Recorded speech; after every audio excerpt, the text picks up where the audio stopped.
আসসালামু আলাইকুম সম্মানিত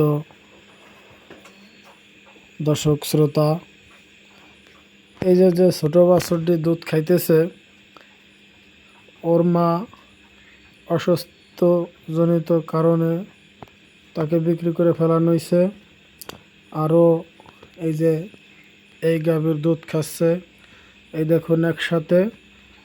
এইটা হচ্ছে এই গাভীর আসল বাচ্চা, আর হচ্ছে ওর এখন বর্তমান সৎ বাচ্চা, অর্থাৎ এই বাছুরটির সৎমা।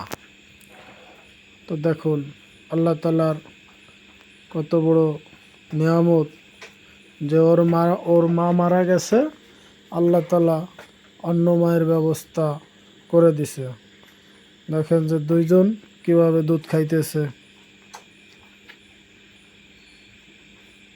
একজন পিছন দিয়ে একজন সামনে দিয়ে।